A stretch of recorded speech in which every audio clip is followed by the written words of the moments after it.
공포라디오 현석입니다. 오늘의 주제는 몸 길이가 약 2m 40 정도 된다는 팔적 귀신에 관한 이야기입니다.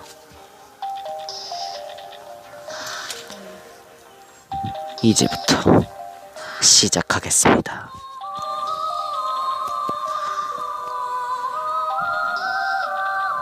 할아버지 집은 지금 살고 있는 집에서 차로 2시간 정도 거리에 있었다. 평범한 농촌의 농가인데 그 시골 분위기가 썩 좋아서 고등학교 때 오토바이를 타기 시작했을 때부터 가끔씩 혼자서도 놀러가곤 했다. 갈 때마다 할머니와 할아버지도 잘 왔다며 반겨주었다. 하지만 마지막에 그곳으로 간 것이 고3 올라가기 직전이었으나 벌써 10수년은 지나가지 않고 있다. 여기서 알아야 할 것은 가지 않은 것이 아니라 가지 못한 것이다. 고등학교 2학년이 끝나고 온 봄방학 때 약속도 없었던 어느 날 너무 좋은 날씨에 꼬임받아서 할아버지 집까지 오토바이를 타고 달렸다. 아직 좀 추웠지만 맑은 날씨라서 기분을 매우 상쾌했다. 할아버지 집에 도착해서 바람도 쐴 겸 마루에 누워서 한쪽 팔로 머리를 받치고 누워서 아무 생각 없이 하늘만 바라보고 있었다. 서늘한 바람이 기분 좋게 몸을 타고 흐르고 따스한 햇살은 몸이 식지 않도록 따뜻하게 몸을 감쌌다. 그때 포 하고 묘한 소리가 들려왔다. 기계음 같은 게 아닌 사람이 입으로 내는 소리 같았다. 그것도 포인지 구별이 잘 안 가는 포와 포 사이 정도로 소리. 뭔가 하고 두리번거렸더니 울타리 위로 챙이 넓은 새하얀 여자가 모자를 쓰고 올라와 있는 것을 발견했다. 울타리 위에 모자가 올려져 있는 것은 아니었다. 모자는 그대로 옆으로 움직였고 울타리가 끝나는 곳까지 오자 한 여자가 나타났다. 여자의 몸이 울타리에 가려서 보이지 않았던 것뿐이고 모자는 그 여자가 쓰고 있던 것이다. 그 여자는 모자 색과 같은 새하얀 원피스를 입고 있었다. 하지만 울타리의 높이는 2m가 넘는데 그 울타리보다 키가 크려면 도대체 키가 몇일까? 별 생각도 안 하면서 그냥 멍하니 뒷모습을 바라보니 결국 시야에서 사라졌다. 아, 그리고 여자가 사라지자 포 하는 소리도 들리지 않았다. 그때는 원래 키가 큰 여자가 엄청나게 미찬 두꺼운 부츠나 힐을 신었다거나 키 큰 남자가 여장을 했기라도 했나보다 하고 대수롭지 않게 생각했다. 그날 오후 논에서 돌아온 할머니 할아버지와 이야기하다가 문득 그 일이 생각나서 말했다. 아까 엄청 큰 여자를 봤는데 남자가 여장이라도 했을까? 라고 해도 아, 그러냐? 라며 별 관심이 없어 보였다. 울타리보다 더 키가 컸어. 모자를 쓰고 포라고 이상한 소리도 내면서 걸어다니던데? 라고 말한 순간 할아버지와 할머니는 말 그대로 그냥 얼어붙었다. 그러더니 할아버지가 몹시 흥분하면서 어디서 봤냐? 울타리보다 키가 얼마나 컸냐며 약간 화난 듯이 질문을 쏟아붓는 것이었다. 할아버지의 그런 모습에 약간 당황하면서도 내가 질문에 대답을 마치자 할아버지는 굳은 얼굴로 깊이 생각하더니 옆방으로 가서 누군가에게 전화를 걸기 시작하였다. 전화로 무슨 이야기를 하는지 들리진 않았지만 내 앞에 앉아있는 할머니는 떨고 있는 것이 분명했다. 할아버지는 전화를 끝내고 방으로 돌아와서 오늘 밤 자고 가라고, 아니 무슨 일이 있어도 짐으로 못 보내게 되었다고 말했다. 나는 무슨 잘못을 해버린 것일까? 라고 필사적으로 생각했지만 무슨 생각도 나질 않았다. 아까 그 여자도 내가 보러 간 것이 아니라 그 여자가 마음대로 나타난 것이고, 급히 나갈 준비를 하더니 할아버지는 누구를 데리러 간다고만 하곤 차를 타고 나가버렸다. 할머니에게 조심스럽게 무슨 일이냐고 물어보자 내가 팔적 귀신에게 홀린 것뿐이고 할아버지께서 어떻게든 해주실 거라고 아무 걱정하지 말라고 하셨다. 할머니는 할아버지가 돌아올 때까지 그 귀신에 대해 조금씩 이해를 해주기 시작했다. 이 부근에 팔적 귀신이 있다고 한다. 팔적 귀신은 덩치가 큰 여자의 모습을 하고 있으며 이름 그대로 키가 팔적 정도 되며 포포포라고 남자 같은 목소리로 이상한 울음소리를 내고 다닌다. 본 사람 따라 상복을 입은 젊은 여자이기도 하고 기모노를 입은 노파이기도 하며 작업복을 입은 중년이기도 하는 등 모습은 각자 다르지만 여성이고 비정상적으로 키가 큰 데다가 머리에는 무언가를 쓰고 있다는 점과 기분 나쁜 웃음소리는 누구의 말에서도 찾아볼 수 있다는 사실이었다. 옛날에 여행자에게 딸려왔다는 소문도 있지만 정확하진 않다. 다른 지역에 못 가도록 이 지역의 한 부분에만 옛날에 촌이라고 불리었던 곳에 동서남북 사방에 지장을 세워 봉인되어 있기 때문에 다른 곳으로 가지 못했다고 한다. 팔적 귀신에게 홀린 거의 모든 사람이 그래왔듯이 팔적 귀신에게 홀리면 수일 만에 죽는다고 한다.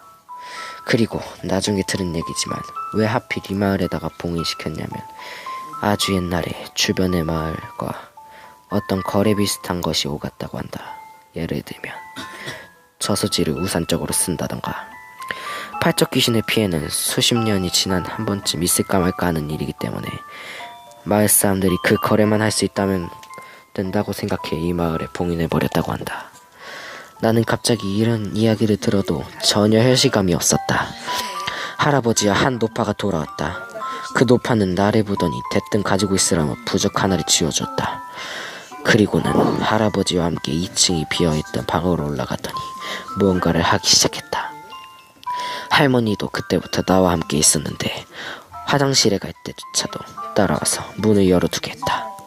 이렇게 되자 속으로 아 진짜 큰일이 났구나 하는 생각이 들어 겁이 났다. 한참 후 2층으로 불려서 할아버지와 노파가 있는 곳으로 들어갔다. 모든 창문이 신문지로 덮여 있었고 그 위에는 부적이 붙여 있는 데다가 방의 내부분에는 접시에 소금이 쌓여 올려져 있었다. 게다가 나무로 된 상자 같은 게 있었는데 그 위에 조그만 불상이 놓여 있었다. 그리고 어디서 가져왔는지 요강 2개가 있었다. 곧 있으면 해가 진다. 잘 들어라. 내일 아침까지 절대로 이 방에서 나오면 안 된다. 나도 네 할머니도 너를 부르는 일이 절대로 없을 테니까 누가 부르더라도 들으면 안 된다. 그래 내일 아침 7시가 되면 나오도록 해라. 집엔 연락해놓으마 라고 할아버지가 무서운 표정으로 말하는데 끄덕이는 수밖에 없었다. 지금부터 할아버지가 들은 얘기를 새겨 듣고 꼭 지키도록 해라. 절대로 부적을 갖고 있어야 한다. 할아버지와 함께 온 노파도 말했다. 그리고는 방에 혼자 남아있는데 TV는 봐도 된다고 하니 틀어봤다. 보고 있어도 머리에 하나도 들어오지 않았다. 할머니가 만들어준 주먹밥과 과자도 먹고 싶은 생각이 전혀 없었다. 그냥 이불 속에 들어가서 부들부들 떨고만 있었다. 그 상태로 어느새 잠이 들어버린 모양인데 깨어보니 TV에서 심화가 하는 통신선전이 흐르고 있었고 시계를 보자 새벽 1시가 조금 넘은 시간이었다. 이상한 시간에 깨버린 것 같아 찝찝해하고 있는데 툭툭 창문을 툭툭 치는 소리가 들렸다. 돌멩이를 던지거나 하는 소리가 아니라 그냥 손으로 가볍게 때리는 것 같은 소리. 바람 때문인지 누군가가 창문을 때리고 있는지는 몰랐지만 필사적으로 바람 때문이라고만 생각했다. 진정하라고 물을 한 모금 마셨지만 잘 넘어가지도 않고 너무 무서워서 TV 소리를 크게 켜고 죽음을 다해 TV만 보고 있었다. 그때 문 밖에서 할아버지의 목소리가 들렸다. 너무 무서우면 그만해라. 나도 모르게 문을 열 뻔했지만 할아버지가 한 말이 금방 떠올라서 금방 손을 멈췄다. 또 목소리가 들린다. 왜 그러냐? 너무 힘들면 이리 나와라. 분명 할아버지의 목소리지만 할아버지의 목소리가 아니었다. 무서운 이유는 모르겠지만 왜 그럴 거라고 생각했는데 그럼 누굴까 생각하니 온몸에 소름이 돋았다. 방 구석에 쌓인 소금 접시를 보니 쌓아둔 소금의 위쪽 부분이 까맣게 변해 있었다. 부적을 쥐고 웅크려서 털덜 떨고만 있는데 그때 포